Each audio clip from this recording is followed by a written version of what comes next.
kung mapapansin nyo, meron doon isang babae na nakatayo sa gitna ng dagat yan, ha?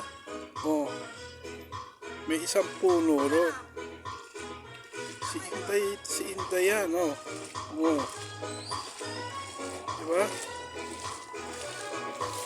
Inday yan.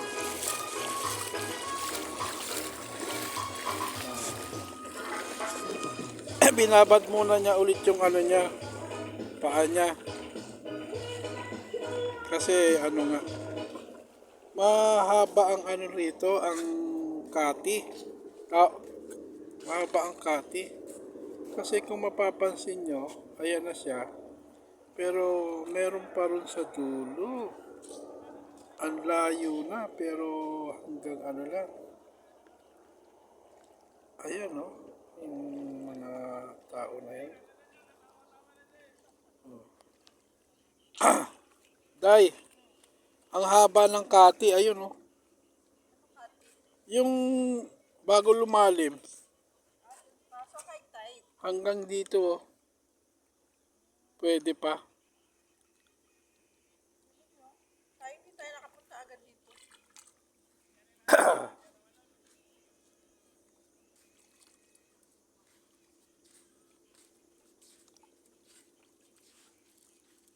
Pwede ka talaga dito mag-ano, pabad, no?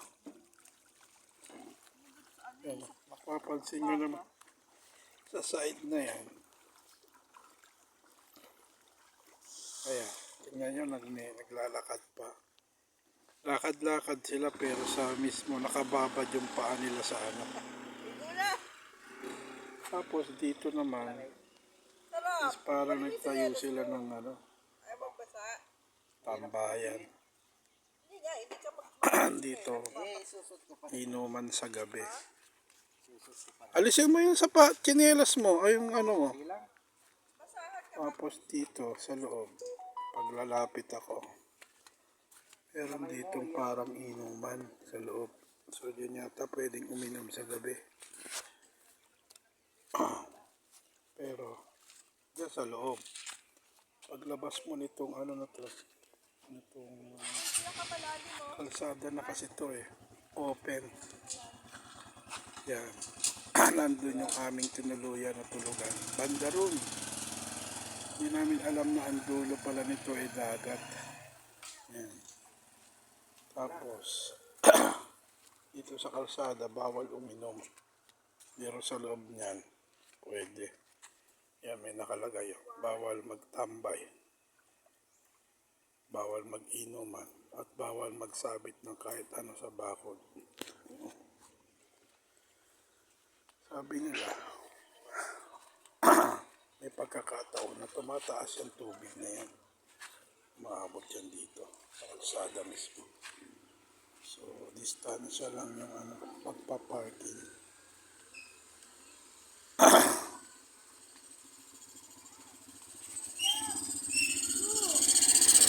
Pero actually, yung inanuhan namin, no parking yan. No parking. Seaside beach customer lang ang pwede dito. Ingat po sa magnanakaw ng mga gamit na naiwan nyo sa mga sasakyan. Tulad ng iba pa. Ang basura. Kukulugdahin naman. Maganda ang ano nila rito, waste management ng Palawan. Malinis. Marami siyang puno na iniiwasan din na putulin hanggat maaari. Pero kahit na ganon, yung mga dahon dito, laging malinis ang kalsada. Ito yung sasakyan na susuli na namin. Tapos na kami sa Palawan sa ngayon. Yan. Ito, silhouette ni Arman at saka ni Inday. Ganda ng ano. Ganda ng dagat. Kalmadong-kalmado siya ngayon.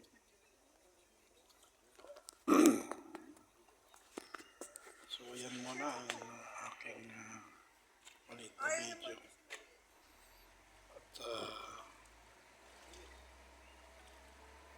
At maya maya babiyahe na kami. Mapapansin nyo ngayon, ang oras alas 8 ng umaga, araw ng Martes.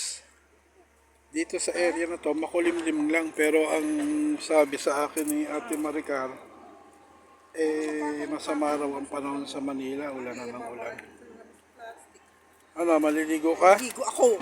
Ha? Ayaw niyong maliligo ako. Buti, meron ka bang damit? May short ako suot oh. Paano pagpasok mo sa loob, basa ka? Saan loob? Sa hotel? Dito. Hingi ka ng plastic. Na pag inupuan mo siya, pwedeng hindi mabasa yung upuan.